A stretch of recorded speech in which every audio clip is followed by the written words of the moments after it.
Hello everybody, it's Mr. Moss. This is going to be our review video for Egypt, just the first part of it though. We're just going to talk about the first part, the Old Kingdom and before the Old Kingdom, early Egyptian society.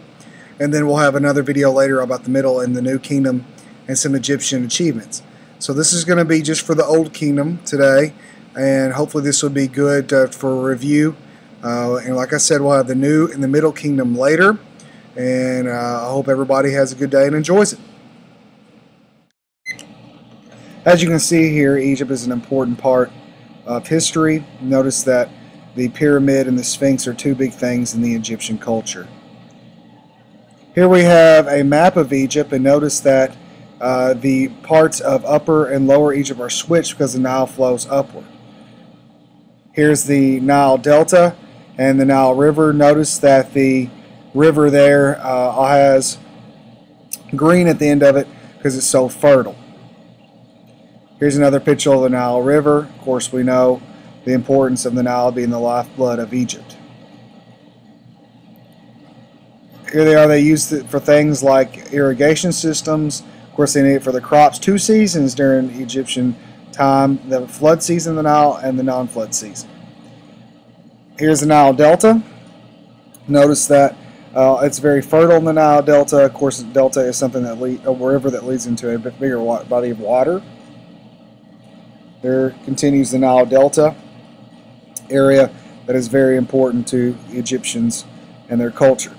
Of course, the king of the Egyptians are known as the pharaohs. The pharaohs are going to be the rulers. They were considered gods.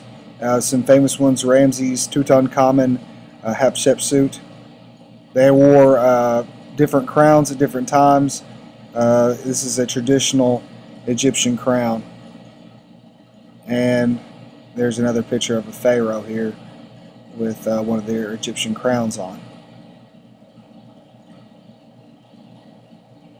Here's this picture of the Scorpion King Menes, the first pharaoh. He united Upper and Lower Egypt. He is considered to be the first pharaoh of Egypt. And notice there.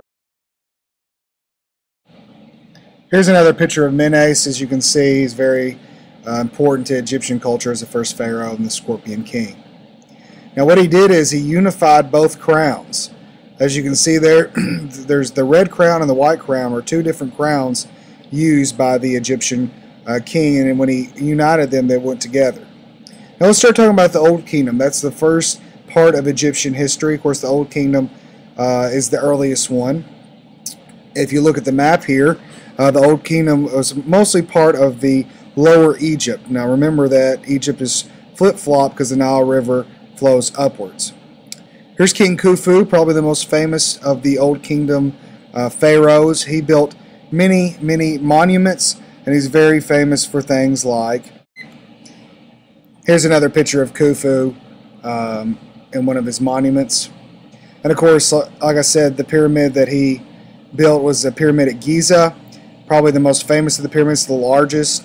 Of course, the limestone up top is very important, and the biggest, and we talked about how they were made. Remember, they were dragged, the stones were cut out by stonemasons, dragged on sleds using logs at the bottom, and using water too, just for making it slide. And there's a funny little picture of the Sphinx there with a nose. Remember, I told you how the Sphinx's nose, what legend says the Sphinx's nose got shot off. There's another picture of the pyramid, and each stone, there are over 2 million stones in this pyramid, weighing tons and tons of pounds, and the work and the manpower put to make these things in the dimensions and how large it is it's unbelievable how much time was spent.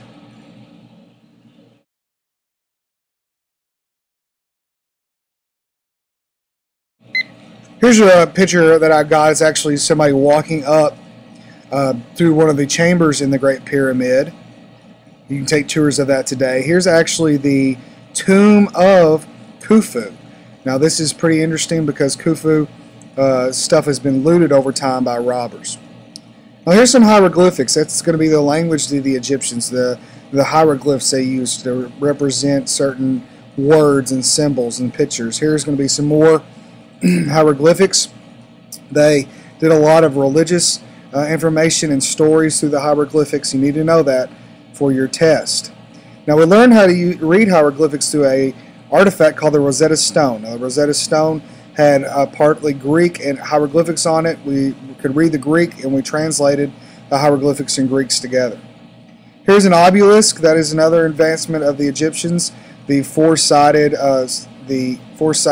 monument there. Here is the social hierarchy of the Egyptians, and notice that the pharaoh's up top. He was considered a god. You have the scribes underneath it, your nobles, your rich, and then below, of course, are going to be your slaves, your craftsmen, people that actually probably worked on the pyramids and on these big monuments. The Egyptians were polytheistic. They believed in many gods. Remember in class we read the story about the early Egyptian gods, what they believed. Here's another picture of some of the Egyptian gods. Osiris, Isis, etc., etc. We talked about mummification, and we talked about the process of mummification and how they would embalm them and cut them and take the organs out and put the salt-like substance on them to dry that out and use canopic jars.